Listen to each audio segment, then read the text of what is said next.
कि उदय राखिया इन धरती पर जन्म लियो प्रताप, चढ़ चेतक हल्दी घाटी में जुद लड़ियो प्रताप।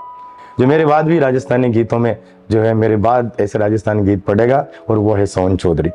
और उस दिन वीडियो वायरल हुआ तो उन्होंने कहा सर ये जो मेरे पास जो बच्ची बैठी है ये कह रही है कि अरे गुरुदेवड़ा धीरे लिखा, यानी गुरुदेव भी कहना चाहती है और कहना भी रोकना भी चाहती है। तो कितनी बढ़िया उसने राजस्थानी में प्रतिक्रिया दी, गुरुदेवड़ा हल्दी घाटी में समर लड़ियो, हल्दी घाटी में समर लड़ियो, वो चेतक रो असवार कठे, मायड़ थारो वो पूत कठे, वो एक लिंग दीवान कठे, वो महाराणा प्रताप कठे। इस गीत और इस राजस्थानी शैली में काव्य पाठ करने वाले कवि माधव दरक जी, जिनकी शैली और राजस्थानी भाषा की परंपरा को और विरासत को आगे बढ़ाने वाले कवि मेवाड़ चित्तौड़ से हमारे बीच आए हैं। कवि सोहन चौधरी जी का मैं सगला भाई बहना ने कहूँ वहाँ को स्वागत करा, आज राजस्थानी भाषा में बात करा और पूरा आनंद लेवा। वहाँ को बहुत बहुत स्वागत, घणो घणो स्वागत, खम्मा गणी। The Manoj Makkan talk show, the Manoj Makkan talk show.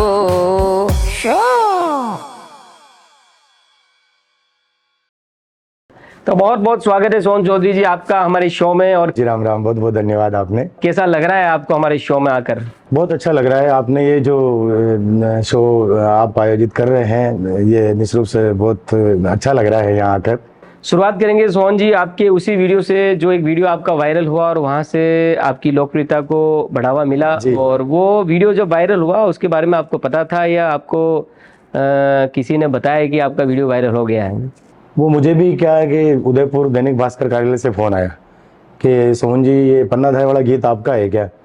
तो मैं ज़्यादा समझ नहीं पाया, मैंने कहा उनको कोई प्रकाशित करना होगा या इस तरह की कोई बात रही होगी इसलिए मुझे फ़ोन कर रहे हैं। तो मैंने पूछा अभी क्या बात है, उन्होंने कहा आपको पता ही नहीं है ये गीत वायरल हो चुका है और इसके लेखक आप ही हो क्या। मैंने कहा हाँ मैं ही हूँ। तो ये किसने वायरल किया, जो कि एक दरीबा की बच्ची है नेहा वैष्णव, उसने वायरल किया है, गीत अच्छा गाया है। निश्चित रूप से हम आपको बधाई देते हैं। इस तरह से मुझे शाम के लगभग 8 बजे मुझे ये पता लगा कि ये गीत वायरल हो चुका है। क्या बात है, बहुत बढ़िया सोहन जी। सोहन जी मैं पूछना चाहूँगा कि जो वीडियो वायरल हुआ था वो कौन सा आपका गीत है, उस गीत के बारे में आपको कब संज्ञान में आया? मुझे जब उसका फ़ोन आया दैनिक भास्कर कार्यालय से तब मुझे लगा कि मैंने कहा वो गीत जो मैं पहले उसको मंचों पे पढ़ चुका था और कई कवि सम्मेलनों के मंच पर इसकी प्रस्तुति की गई थी। तो जब ये वायरल हुआ तब मैंने वो वीडियो देखा उस बालिका का, तो मुझे भी लगा, मैंने कहा इस बालिका ने जो इस नवयुग से गाया है उसको भावपूर्ण भंगिमा से और जो उसकी ऐतिहासिक पृष्ठभूमि के हिसाब से जो उसकी भाव भंगिमा थी उस रूप अनुरूप गाया था।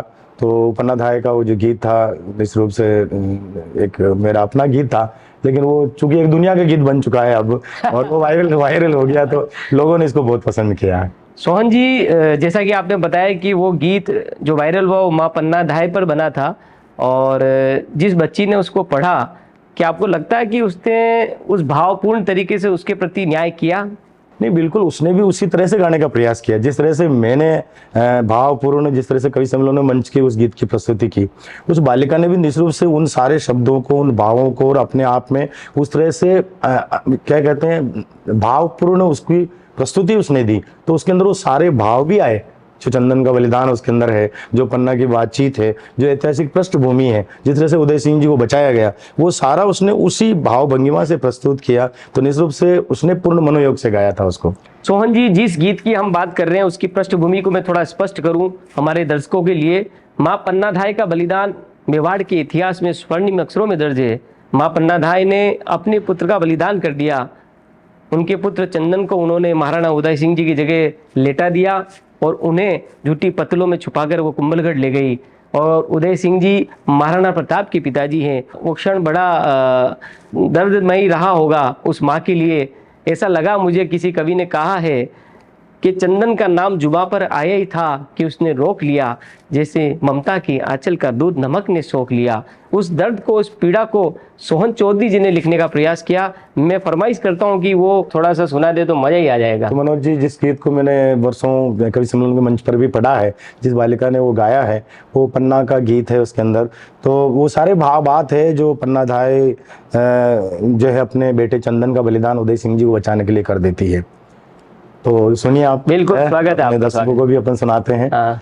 अरर पन्ना कालीवा अंधियारी मांजल रात, नानो उदियोले साथ कुंभलगढ़ ताई चाल पड़ी रे बेटा, चंदन ने बचना पे दीनों वार, तू ममता ने भी सार, चित्तौड़ दुर्ग सु चाल पड़ी, उदय सिंह सूप्यो कर में ती पन्ना बचन निभाजे, राजकुंवर को ध्यान राख जे, चंदन जू बरताजे, नाने आंगड़ली पन्ना ने दी संभड़ाई, पन्ना ले महला चाल पड़ी रे पन्ना कालीवा, अरर पन्ना कालीवा, मेवाड़ी धरती उण बेड़ा राज करे बनवीर,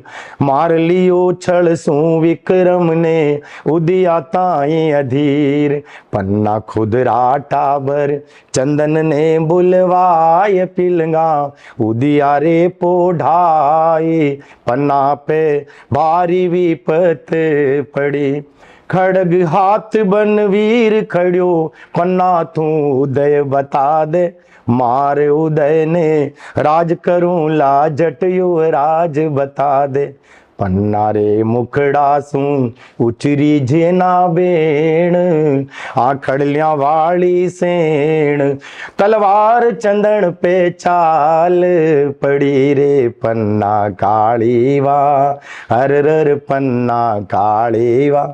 लेकिन वह माँ की आंखों में साहब आंसू उड़ दिन नहीं आया, क्योंकि आंसू आता तो भेद खुल जाता, और भेद खुल जाता तो उदय सिंह नहीं बचता, और उदय सिंह नहीं बचता तो वहां का लड़का महाराणा प्रताप कटासू होता साहब।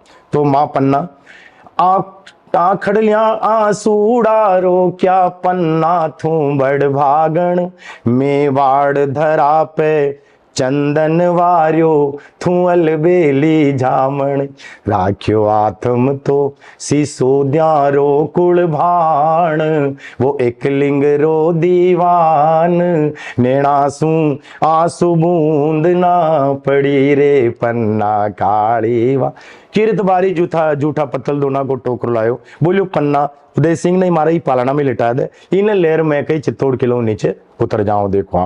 तो मारा मन में आई कि इन्हें कहीं उपमा देश को किरत बारी ने कि द्वापर का वसुदेव जिया किरत लायो पालनियो, राजकुंवर ने पोढ़ायो झूठी पतला पालनियो, किरत माथे धर मेवाड़ धरा को भाग, छो उदिया सू अनुराग, पण किणने नाही जान पड़ी, ओ पन्ना कालीवा, काई खायो पियो होसी, किण मार गिये भटकी, पूत मरण बिसरा जामण, सांसा उदिया मेरे अटकी, पन्ना अमर होगी मेवाड़ी इतिहास, बनखे मायड़ली खास, जस गाथा जग माही पसरी, ओ पन्ना कालीवा।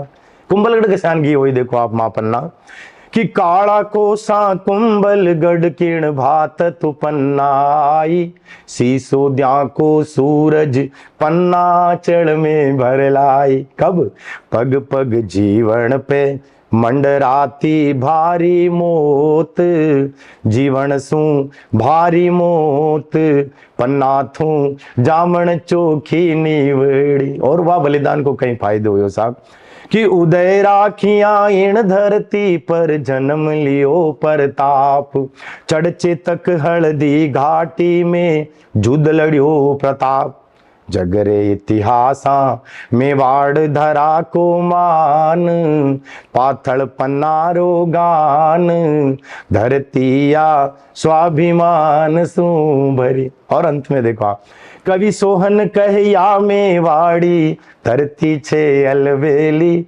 जगरे इतिहासा में पन्ना जामण एक अकेली। क्यों? कीनो बचना खातिर चंदन रो बलिदान राख्यो, देश धर्म को मान, गाथाया सुवर्ण आखरा मंडी रे, पन्ना काली वा हर पन्ना काली वा। क्या बात है, बहुत बढ़िया सोहन जी। जो राजस्थानी भाषा को सुनते और समझते हैं उन्हें तो आनंद ही आनंद आ जाएगा। सोहन जी, जो राजस्थानी भाषा है उसको शब्दों पे पिरोना और उसे गाकर पढ़ना, और राजस्थानी भाषा के सम्मान के लिए उस भाषा को आप जिस तरीके से गीतों में जिंदा रखे हुए हैं, उस बारे में ये जो आपका सफ़र है ये कैसे शुरुआती दौर में आपके लिए बना, उस बारे में ज़रा बताइए। ये देखिए साहब, मैं जब 11वीं क्लास में पढ़ता था, हमारे स्कूल में एक कवि सम्मेलन आयोजित हुआ। तो उसके जो आयोजक कवि थे उनसे हमारे प्रधानाचार्य जी ने बात की कि हमारे यहाँ एक लड़का है, टैलेंट है उसमें, और वो कविता पाठ बहुत अच्छा करता है, मैं चाहूँगा कि वो मेरा बच्चा, ये मेरा विद्यार्थी यहाँ पे कविता पाठ करे। लेकिन उस दिन उन्होंने कहा, उन कवि महोदय ने, कि यहाँ जो है वो अपनी अपनी कविताएं पाठ करते हैं, कवि लोग आते हैं अपनी अपनी रचनाएं पढ़ते हैं। तो हालांकि उन्होंने मुझे कविता पाठ करवाया उस दिन, लेकिन मुझे ऐसा लगा कि काश अपनी भी कोई 4 लाइनें होती, अपनी कोई 4 पंक्तियां होती, तो आज अपने एक कवि के रूप में जो है आज इस मंच से काव्य पाठ करते हैं। उसके बाद मुझे लगा कि मुझे कुछ लिखना चाहिए। उसके बाद मैंने लगातार 2-4 कविताएं मेरे हिसाब से मैंने लिखने की कोशिश की। हालांकि वो मंचों तक नहीं आ पाई क्योंकि वो शुरू का प्रयास था। लेकिन मेरी पहली कविता कक्षा 12 जब मैं फर्स्ट ईयर में आया कॉलेज में, तो मेरी पहली कविता प्रकाशित हो गई। तो मुझे बहुत कॉन्फिडेंस आया, मैंने कहा इस क्षेत्र में अपन आगे बढ़ सकते हैं। जब कविता अखबारों में छप सकती है तो फिर क्यों नहीं अपन इस जगत में प्रवेश करें, काव्य जगत में। इस तरह से मेरी ये शुरुआत हुई थी कविताओं के दौर में। बिल्कुल सोहन जी, मैं वाकई में मैं भी मौलिकता के बिल्कुल पक्ष में हूँ। और जब सोहन जी आपको पहला मंच मिला, काव्य मंच जब पहली बार मिला, तब आपने किस कविता का पाठ किया आपने? जी, मुझे अच्छी तरह से याद है कि 1991-92 का ये समय रहा होगा। अच्छा, मैं पैदा भी नहीं हुआ उससे पहले? हाँ, उस समय पहले की बात है। तो उस समय क्या है कि मुझे किसी ने कहा कि ये कविता लिखता है बच्चा, अच्छा पाठ करता है, तो मुझे वहाँ बुलाया गया। मैंने कविता पढ़ी। उस समय माधव जी दर्ग भी थे। अपने इंट्रोडक्शन में भी उनका नाम लिया है मैंने। उन्होंने राजस्थानी भाषा में बहुत काम किया। उनके कई गीत प्रसिद्ध भी हुए, राजस्थानी भाषा के गीत, कई किताबें लिखी उन्होंने, और मेवाड़ राजवंश ने भी उन्हें अलंकृत किया है, बहुत सम्मान दिया है, बहुत सम्मान दिया, अलंकरण उनको दिए हैं। और वो आपके गुरु रहे हैं। आपको उन्होंने प्रारंभिक दौर पे बहुत सपोर्ट किया है, क्योंकि वो भी राजस्थानी भाषा में ही लिखते थे, उसी में पढ़ते थे, और राजस्थानी भाषा के सम्मान के लिए सदैव तत्पर रहते थे। और बहुत अच्छा कार्य उन्होंने राजस्थानी भाषा के लिए किया है। मेरे वो गुरु हैं। मेरे गुरु इसलिए भी हैं कि वो मुझे बहुत प्रेरणा देते थे। और एक बार क्या हुआ, मुझे तरह से याद है कि वो कुंभलगढ़ ले गए कवि सम्मेलन में, उनके खुद के गाँव में। कवि सम्मेलन के आयोजक वही थे, और वो खड़े हुए संचालन के लिए। तो उन्होंने कहा कि लोग मुझसे पूछते हैं कि माधव जी दर्ग आप 80 साल के हो चुके हैं, आपके बाद ऐसा कौन है जो ऐसे राजस्थानी गीत गा सकता है। तो कुंभलगढ़ में अपनी गांव की जनता के सामने उन्होंने अनाउंस किया कि आज मैं उस लड़के को लेकर आया हूं जो मेरे बाद भी राजस्थानी गीतों में जो है मेरे बाद ऐसे राजस्थानी गीत पढ़ेगा, और वो है सोहन चौधरी। तो मुझे उस दिन बहुत अच्छा क्या बात है, क्या बात हो गई। वो पल कितना बड़ा रहा होगा आपके लिए। मुझे लगा कि मेरे गुरु की कृपा हो गई है, और मैं निश्चित रूप से इसमें कार्य करता रहूंगा तो मुझे सफलता। क्या बात है। और उनके जीते जी मुझे सफलता मिली गई। ये गीत वायरल हो गया और वो बहुत खुश हुए। चलो ठीक है। हाँ, बेटा ही कहते थे वो, बेटा सोहन तेरे को आना है, बेटा सोहन ये काम करना है। मेरे बहुत कुछ गीत उनको बहुत अच्छे लगते थे। एक पनगर का गीत था, वो भी बहुत उनको अच्छा लगता था, और मेरे सारे गीत वो पसंद करते थे। राजस्थानी भाषा के इतने बड़े कवि होते हुए भी उनको परख थी इन गीतों की। आज उसी परंपरा को और उसी विरासत को आप लिए हुए राजस्थानी का मान सम्मान बढ़ा रहे हैं। मैं उनका आशीर्वाद भी मानता हूँ कि उन्होंने मुझे आशीर्वाद दिया कि चलो ठीक है, इस क्षेत्र में मेरे बाद कोई ऐसा। नो डाउट उससे सफलता भी मिलती है, और एक विरासत आपको संभला के जा रहे हैं। बिल्कुल विरासत संभलाई उन्होंने कि मेरी विरासत। ये काव्य जगत के मेरे सारे साथी लोग भी जानते हैं। सोहन जी, मैं ये पूछना चाहूंगा कि आपका जो वीडियो वायरल हुआ, उसके बाद ऐसा कोई वीडियो या ऐसा कोई गीत जो वो भी तेज गति से वायरल हुआ?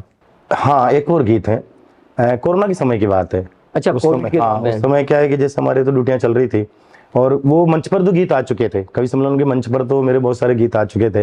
लेकिन कोरोना के समय में जब ये हम गुनगुनाते रहते थे और इस तरह से कभी फेसबुक पर कभी इस तरीके से, तो एक बालिका थी टोंक जिले की, मनीषा मेघवंशी, उसके पापा की साइकिल की पंचर की दुकान थी, बहुत गरीब बच्ची है। तो उसने जब वो गीत गाया महाराणा प्रताप का, ये गीत था केसरिया पगड़ी नहीं झुकी। अच्छा, महाराणा प्रताप का आपका गीत? मेरा गीत था।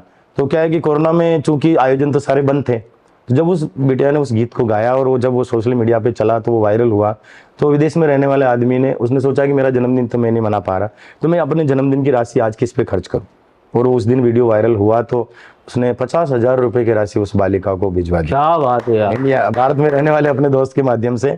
और वो राशि उसको जब मिली तो वहाँ के सरपंच साहब ने और वहाँ के उसके पिताजी ने, उस बिटिया ने भी मेरे से बात की कि ये सब आपके कारण हुआ है। मुझे बहुत अच्छा लगा, गीतों के कारण 2 बिटियाओं को फायदा हुआ है। क्या बात है सोहन जी, कितना गौरव का क्षण आपके लिए रहा होगा कि आपके गीतों को इतना सम्मान मिल रहा है। राजस्थानी भाषा ऐसी है कि उसे कोई दिल से अपनाना नहीं चाहता, मुझे ऐसा लगता है। तो मातृभाषा को हम लोग ही आगे नहीं बढ़ाएंगे तो कौन बढ़ाएगा। तो मैं तो चाहूंगा कि हर घर में इस राजस्थानी भाषा के शब्दों का प्रयोग हो। हमारी जो बातचीत है वो राजस्थानी भाषा में होनी चाहिए। घर परिवार में तो कम से कम ये बात करें, है ना। घर परिवार में जब हम ये जिंदा रखेंगे इन चीजों को, गीतों के माध्यम से, है ना, विवाह के गीतों के माध्यम से, रीति रिवाज के गीतों के माध्यम से, कविताओं के माध्यम से, मंचों के गीतों के माध्यम से, तो राजस्थानी भाषा जो है वो समृद्ध होगी। फिर भी मेरा ऐसा मानना है कि राजस्थानी भाषा की जो वर्तमान स्थिति है उसके बारे में आप क्या कहना चाहेंगे? देखिए, ईमानदारी से कहा जाए तो स्थिति अभी ज्यादा ठीक नहीं है। ज्यादा ठीक इसलिए नहीं कहा जा सकता है कि इसके लिए प्रयास कम हुए हैं। इसको संवैधानिक मान्यता अगर मिल जाती तो इस भाषा का जो ये इसमें बहुत समृद्ध साहित्य रहा है। आप क्या मानते हैं, मतलब बहुत बहुत समृद्ध साहित्य इसके अंदर रहा हुआ है। कन्हैयालाल सेठिया जैसे लोग इसके अंदर हुए हैं, है ना, तो जिनके गीत ही बहुत जो है ऐतिहासिक गीत रहे हुए हैं। अब ऐसी भाषा को अगर संवैधानिक मान्यता मिल जाए तो यहाँ के जो बच्चे हैं वो जिस भाषा में प्रतियोगी परीक्षा देंगे, तो एक पेपर अगर राजस्थानी भाषा का आता है तो निश्चित रूप से उनको फायदा मिलेगा, जैसे अन्य भाषाओं के जो है प्रतियोगियों को मिलता है। हाँ, बिल्कुल सही बात। हम उनका विरोध नहीं करते, लेकिन हम ये तो चाहते हैं कि हमारी इतना बड़ा जो स्टेट है, हमारा राजस्थान है, इतना बड़ा राज्य है, क्षेत्रफल की दृष्टि से, क्षेत्रफल की दृष्टि से इतना बड़ा राज्य है, तो निश्चित रूप से यहाँ के बच्चों को तो उसका फायदा मिलना चाहिए। लेकिन ये हो नहीं पा रहा है अब तक, और इसके लिए संघर्ष चल रहा है राजस्थानी भाषा के लिए। राजस्थानी मोटियार परिषद भी संघर्ष करती है, राजस्थानी भाषा जो संघर्ष समिति वो भी संघर्ष कर रही है, और हम तो क्या है कि अपरोक्ष रूप से ऐसे गीत लिख के उसको समृद्ध बनाने का प्रयास करें। क्या बात है, क्या बात है। हाँ। वैसे मेरा मानना है कि जो राजस्थान की जो भौगोलिक स्थिति है उस हिसाब से देखा जाए तो आप मेवाड़ में अलग लहजा है, मारवाड़ में राजस्थानी का अलग लहजा है, वांगड़ है, सब जगह मतलब राजस्थान में अलग अलग तरीके से लोग राजस्थानी भाषा को बोलते हैं। मेरा जहाँ तक अनुभव है, मैं ये मानता हूँ कि ये जो वेरिएशन है, जो राजस्थानी भाषा है, क्योंकि केवल एक क्षेत्र की तो नहीं हो सकती, लेकिन जैसे मैं राजस्थानी भाषा लिखता हूँ तो उसके अंदर लगभग सभी इलाकों के वो शब्द आ जाते हैं, तो क्या वो एक राजस्थानी भाषा का एक फुट आ जाता है। किसी एक एरिया को तो हम राजस्थानी भाषा नहीं कह सकते। तो ये कुछ शब्द जो है ना, शब्द भंडार जब जैसे एक साथ हो जाएंगे तो राजस्थानी भाषा और समृद्ध हो जाएगी। सोहन जी, जिस विषय पर हम बात कर रहे हैं उस विषय पर माधव दरक जी ने पूरे राजस्थान को एक राजस्थानी भाषा में गीत लिखा, पूरे राजस्थान का उन्होंने उसमें जिक्र किया, हमारे कल्चर का, हमारी भाषा का, हमारी फसलों का, हमारे खान पीन का, हमारे सारे शहरों का।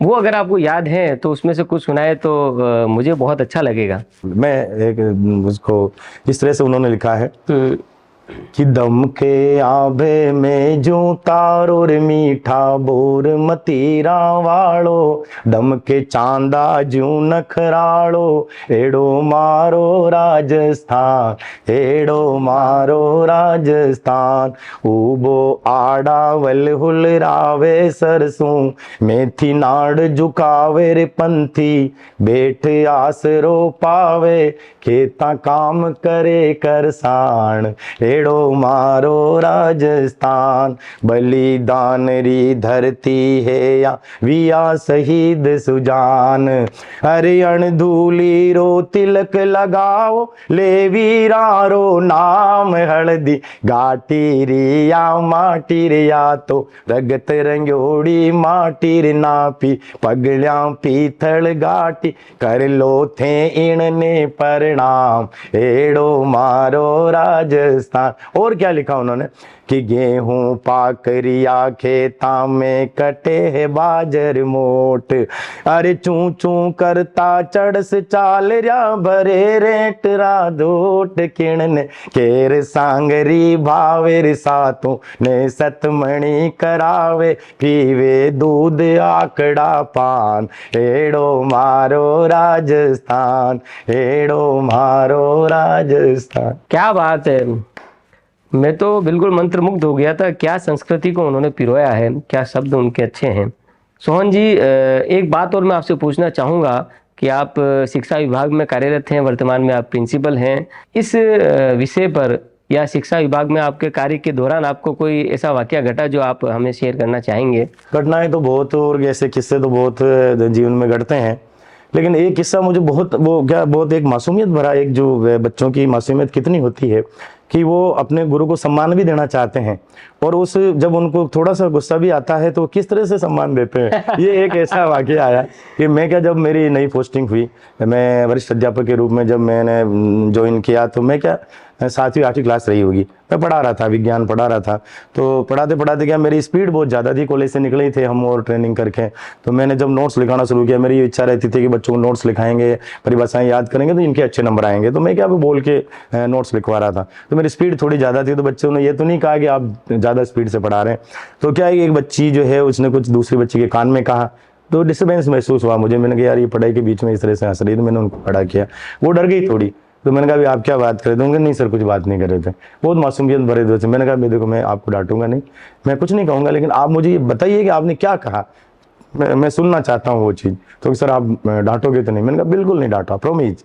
तो उन्होंने कहा सर ये जो मेरे पास जो बच्ची बैठी है ये कह रही है कि अरे गुरुदेवड़ा धीरे लिखा, यानी वो गुरुदेव भी कहना चाहती है और कहना भी रोकना भी चाहती है। तो कितनी बढ़िया उसने राजस्थानी में प्रतिक्रिया दी, गुरुदेवड़ा।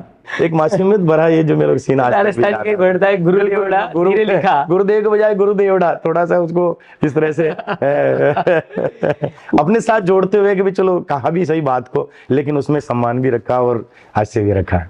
आपकी जो काव्य यात्रा रही है हिंदी साहित्यिक मंचों पर, कभी ऐसा हुआ कि आप राजस्थानी भाषा को राजस्थान के बाहर पढ़ने का अवसर मिला और वहाँ लोगों ने उसे बहुत सराहा? नहीं, मुझे याद है मैं हरदा गया था, मध्य प्रदेश में हरदा एक जगह है, मध्य प्रदेश। तो राजस्थान के बाहर राजस्थान, तो मुझे भी थोड़ा यूं था।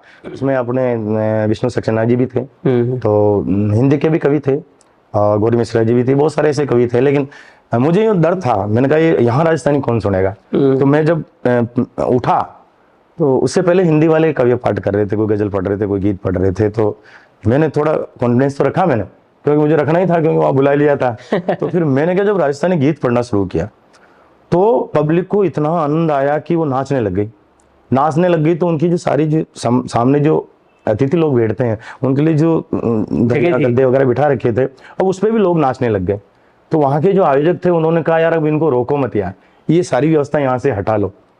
तो उन सबको हटाना पड़ा वहां से, और कम से कम 4-5 हजार की पब्लिक रही होगी, उन्होंने उस पर डांस करना शुरू। मतलब राजस्थानी गीतों पे झूम रहे हैं लोग? हाँ झूम रहे हैं लोग। ये देखो आप, क्या अद्भुत तो एक अद्भुत नजारा मैंने उस दिन देखा। मैंने कहा मध्य प्रदेश जैसे इलाके में अगर राजस्थानी भाषा को इतना मान सम्मान मिल सकता है तो राजस्थान में तो मिलेगा ही। क्या बात है, क्या बात है। ये घटना बहुत खूब। मैं कह रहा हूँ कि उन दौरान मतलब वो कौन सा काव्य पाठ था या कौन सी कविता थी? जी वो मैंने मेवाड़ के बारे में कहा। मैंने कहा भी चलो हमारा जो मेवाड़ है वो कितना अच्छा लगता है या क्यों प्रसिद्ध है, जहाँ से आप बिलोंग करते हैं। हाँ, मैं चित्तौड़ से आता हूँ, चित्तौड़ के एक छोटे से गांव चौगावड़ी से आता हूँ। तो जहाँ से उस मेवाड़ इलाके से मैं आता हूँ, तो मैंने यही कहा कि मैं मेवाड़ का परिचय दे रहा हूँ आपको, और मैं भी चित्तौड़गढ़ से आता हूँ। और हाँ, और मैं हर एक कवि सम्मेलन वो 4 पंक्तियां जरूर पढ़ता हूँ, उसी पंक्तियों पे लोगों को मतलब झूमना शुरू हो गए। वो पंक्तियां आपको मनोज जी सुनाना चाहूंगा कि छम छम करती मीरा नाची था सामेरण छोड़ जी, सुपना में गोपाल परणगी बांध प्रीत को मोड़ जी, कि विष कोरे प्यालो पी गई मीरा आया गिरधर दौड़ जी, नाग गणा मर पैण मुड़कगी दिन हो गयो चित्तौड़ जी, माने प्यारी प्यारी लागे या मेवाड़ की धरती, माने प्यारी प्यारी लागे या मेवाड़ की धरती, गढ़ दिल्ली को राज धुजायो पाथल सा महाराणा। राजमहल ने छोड़ थरपिया मंगरे ठोड़ ठिकाना। रण चमकी उण मेवाड़ी री तलवार की धरती रे माने प्यारी प्यारी लागे या मेवाड़ की धरती। और चेतक टप टप चेतक ले राणा ने मचलियो हल्दी घाटी। रण बाकारा रगता सूया रगत रंग्योड़ी माटी। राणा हित मरिया उन झालमान की धरती रे माने प्यारी प्यारी लागे या मेवाड़ की धरती। और इण मेवाड़ी माटी खातिर भामा सादियो दान। गोरा बादल रतन सिंह हित जुद माचो घमसान। रानी पद्मण रोजो हर बखानती धरती माने प्यारी प्यारी लागे या मेवाड़ की धरती। और माँ पन्ना सोनारा आखर सू मंडियोड़ो पन्नारो नाम। उदय सिंह री रक्षा खातिर कियो अनूठो काम। अरे की कर देखी चंदन पे तलवार वा पड़ती माने प्यारी प्यारी लागे या मेवाड़ की धरती। बेड़ चूर गंभीरी मदरी बहती जावे। अरे बेड़ चूर गंभीरी मदरी बहती जावे। अड़ियो खड़ियो चित्तौड़ दुर्ग राणारी याद दिलावे। ऊंचा रे आड़ावल पहाड़ की धरती माने प्यारी प्यारी लागे या मेवाड़ की धरती। क्या बात है, क्या सुनाया आपने। वास्तव में जब भी मैं मेवाड़ की कविता सुनता हूँ तो रोंगटे खड़े हो जाते हैं। क्या इतिहास है हमारा। सोहन जी, आपने जो एक नाम और जिक्र किया मीराबाई का, ये भी हमारे इतिहास से जुड़ा है।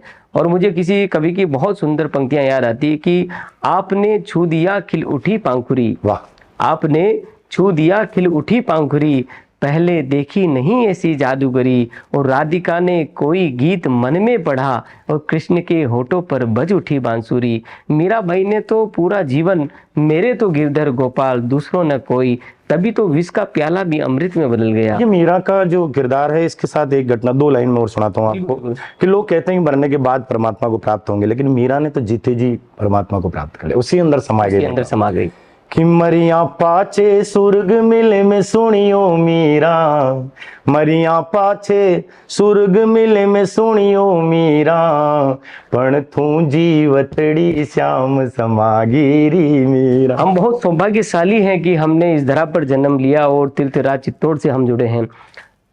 एक बात और पूछना चाहूँगा आप सोहन जी आपसे कि आप राजस्थानी भाषा के लिए इतना मेहनत करते हैं, आप गीत पढ़ते हैं, उसके सम्मान के लिए हमेशा बात करते हैं। कभी ऐसा नहीं हुआ कि आपके परिवार में या आपके पारिवारिक माहौल में कभी आपके बच्चों ने या रिश्तेदारों ने या घर वालों को भी ऐसा बोला कि कहाँ इस अंग्रेजी और हिंदी के दौर में आप इस राजस्थानी भाषा के लिए इतना काम कर रहे हैं? नहीं, ऐसा तो नहीं है। उनको ही पता है कि जो जैसे बच्चे हैं तो वो कहते हैं कि चलो पापा का एक नाम है। वो मेरे साथ दिल्ली भी आए हुए हैं या कभी अन्य कार्यक्रमों में भी गए हुए, तो जब कभी लोग ये कहते हैं कि भाई जो तुम्हारे पापा हैं अब ये तुम्हारे नहीं है, ये एक यूनिवर्सल हो गए हैं और ये हमारे काव्य जगत के हो गए हैं। क्या तो ये उनको भी अच्छा लगता है कि और वो वो खुश होते हैं कि हमारे पापा राजस्थानी भाषा को आगे बढ़ा रहे हैं, इससे वो भी खुश होते हैं। जिस तरीके से आप राजस्थानी भाषा के लिए काम कर रहे हैं, राजस्थानी भाषा के सम्मान के लिए लगे रहते हैं, आप इसी तरीके से अपनी मेहनत को जारी रखें, ये मेरी पूरी शुभकामनाएं आपके लिए। और आप हमारे शो पर पधारे, उसके लिए मैं आपका बहुत बहुत शुक्रिया अदा करता हूँ। तो दोस्तों, आज थे हमारे बीच राजस्थानी कवि सोहन चौधरी जी, जो राजस्थानी भाषा में बात करते हैं। और राजस्थान के मेरे सगले भाई बहनों ने मारो प्यार भरो नमस्कार। आज तो चाला आगलदन, अगला एपिसोड में पाचा आपको मिला इसी मस्ती और इसी अंदाज के साथ और नया मेहमान का ला रहे। अभी तो चलते हैं, फिर मिलते हैं आपके अपने टॉक शो जिसका नाम है मनोज मक्खन टॉक शो। द मनोज मक्खन टॉक शो, द मनोज मक्खन टॉक शो, द मनोज मक्खन टॉक शो, द मनोज मक्खन टॉक शो।